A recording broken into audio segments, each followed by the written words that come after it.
양두신 목사의 간증, 한 제목으로 같이 은혜를 나누겠습니다. 갈라디아서 2장 20절.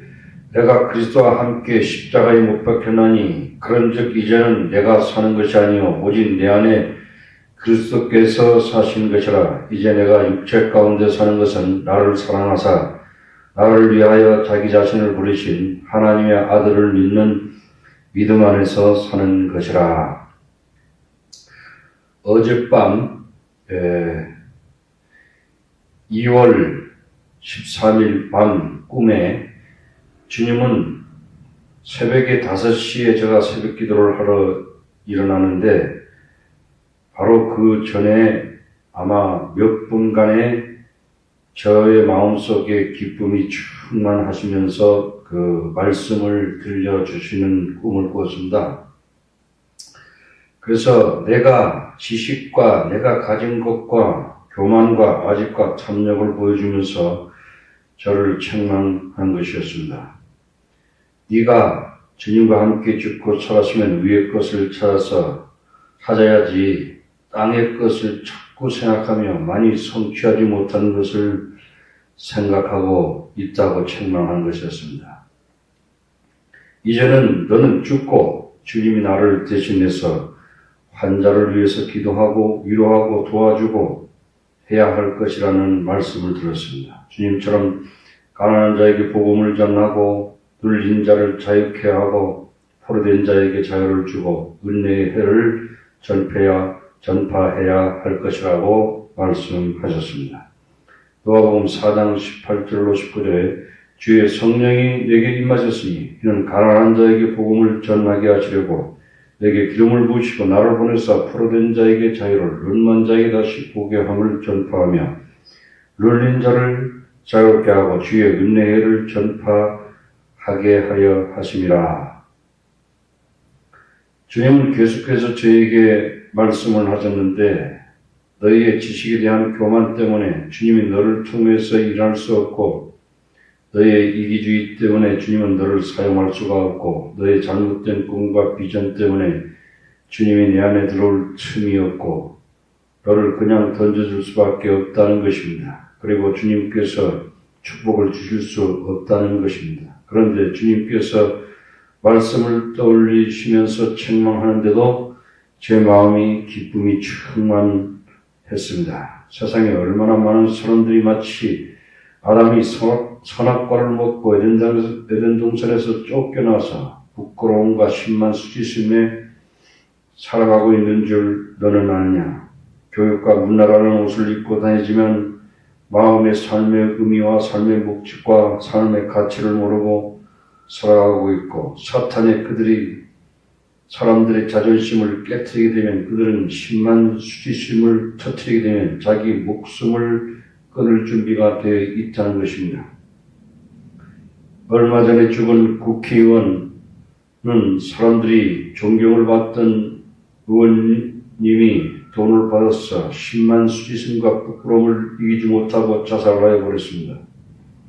사람은 하나님 앞에 혹은 사람 앞에 부끄러움과 심한 수치심을 느끼는 존재입니다. 왜냐하면 타락한 아담과 하와가 선악과를 먹고 하나님 앞에 쫓겨났을 때 맨 처음 느낀 감정이 하나님 앞에 부끄럽고 심한 수치심으로 몸서리를 쳤던 것입니다.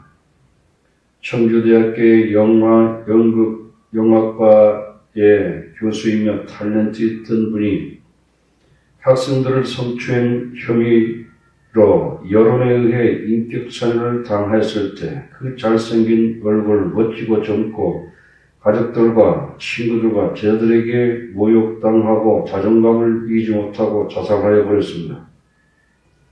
자살하여 죽으면 뇌가 죽고 심장이 멋지만 그것으로 자신의 존재가 끝나는 것이 결코 아닌 것입니다.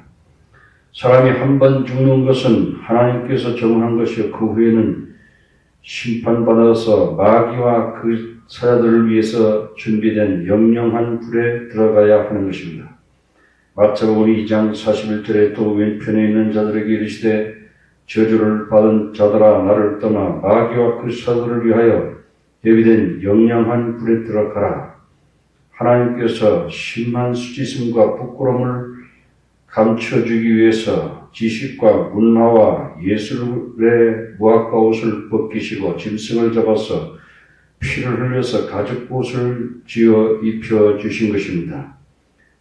이것은 다시 말하면 예수님이 십자가에서 죽으셔서 나의 부끄러움과 수치심을 가리기 위해서 하나님께서 제일 좋은 옷, 의의 옷을 입혀주시는 것입니다. 예수 앞에 설 때에 흰 옷을 입으며입니다. 또한 사람들은 현대의 문명과 문화와 교육과 물질을 소유하고 있지만 마음이 불안합니다. 마음에 두려움이 있습니다. 공포 영화를 보고 카타르시스를 느낍니다. 다른 사람이 불행을 보고 카타르시스를 느끼고 행복해합니다. 사람들은 물질을 모아도 행복하지 않고 좋은 집에 살아도 만족하지 않고 비싼 차를 타고 다녀도 행복하지 않습니다. 우리는 모 항공사의 딸이 갑질을 하고 외국에서 밀수품을 들여오고 갑질하는 걸 보면서 겸손하게 머리를 숙일 때는 참으로 미인인데 교만하고 떠들 때는 괴물이 되는 것을 살펴보았습니다. 그것은 땅의 영광과 물질이 인간의 잠재 의식 속에 있는 아담의 후손으로서 불안과 두려움을 결코 없애주지 못하고 하나님이 입혀주시는 가죽옷을 입혀주지 못하기 때문에 교만하여 괴물이 되는 것입니다. 요한복음 4장 18절에 사랑 안에 두려움이 없고 온전한 사랑이 두려움을 내어쫓나니 두려움에는 형벌이 있습니다. 두려워하는 자는 사랑 안에서 온전히 이루지 못하였느니라. 하나님의 온전한 사랑을 믿을 때만이 우리 마음에 불안과 두려움을 내어쫓을 수 있습니다. 하나님이 입혀주시는 가죽옷을 입어야만이 부끄러움과 수치심을 가릴 수 있습니다. 고린도서 5장 17절에 그런즉 누구든지 그리스도 안에 있으면 새로운 피조물이라 이전 것은 지나갔으니 보라 새 것이 되었도다. 로마서 8장 1절로 2절에 그러므로 이제 그리스도 예수 안에 있는 자에게는 결코 정죄함이 없나니 이는 그리스도 예수 안에 있는 생명의 성령의 법이 죄와 사망의 법에서 너를 해방하였습니다. 또한 현대인들 포스트 모더니즘에 사는 사람들 또는 후기 구주주의에 사는 사람들은 절대 진리를 인정하지 않습니다. 그들은 상대적인 진리를 인정합니다. 절대 진리를 인정하지 않을 때 사람들은 허무하게 마련입니다.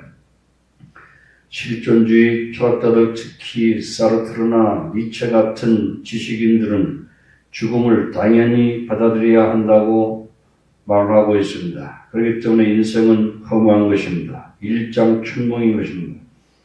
그리고 인간은 절대자 앞에 양심을 가책을 느끼는 존재입니다. 사도 바울은 교회를 핍박하고 살기가 등등하여 교인들을 잡아다가 가두는데 가장 영향력을 발휘한 사람입니다.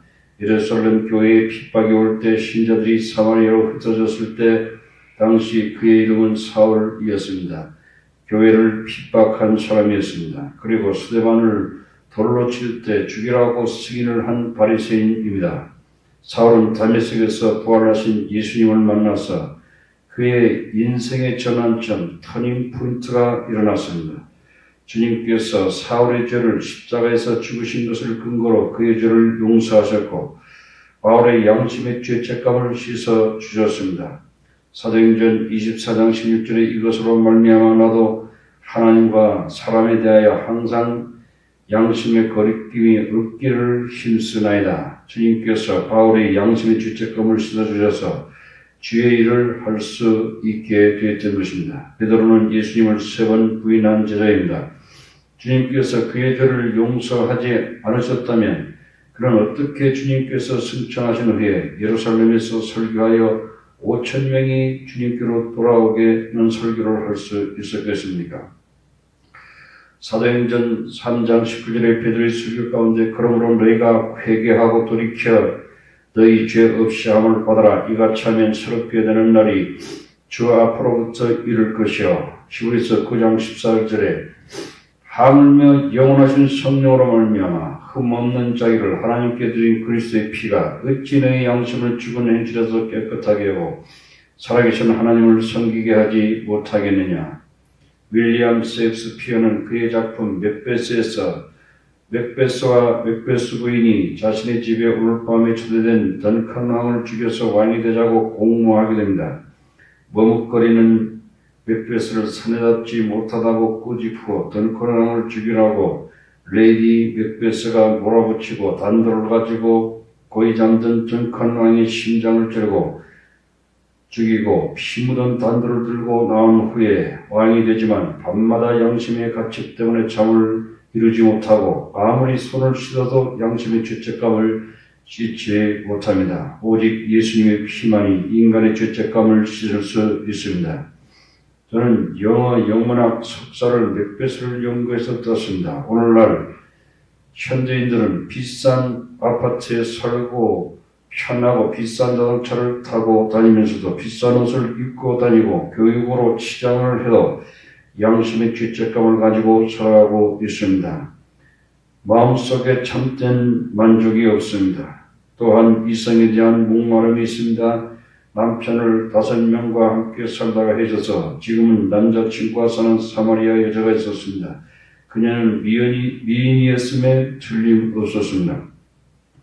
아름다움에 대한 교만으로 5명의 남자와 결혼을 하였습니다. 부끄럽고 심한 수치심으로 자존감이 무너졌습니다. 그 여자는 로맨틱한 남자들의 사랑에 목말랐습니다. 예수님께서 영원토록 목마르지 아니하는 생수를 그녀에게 주었습니다. 저도 솔직히 고백하면 성공에 목마른 사람입니다. 성공에 대한 책을 많이 읽었습니다. 신념의 마력, 적극적인 사고방식을 영어로 읽었습니다. 예수님을 믿고 예수님이 주시는 기쁨으로 목마름을 해결하지 않을 때 나에게는 열매가 없었음을 고백하는 것입니다. 교인들이 많이 있어야 목사가 만족하고 없으면 자존심이 무너집니다. 성공에 대한 집착을 할수록 주님은 나에게 축복을 안 주는 것입니다. 성공하려는 생각을 십자가에 못 박아야 하는 것입니다. 오직 예수 한 분으로 만족하고 행복하고 즐거워하고 작은 예수가 되어 사람들을 섬길 때 주님께서 나를 통하여 강하게 역사하실 것입니다. 아멘.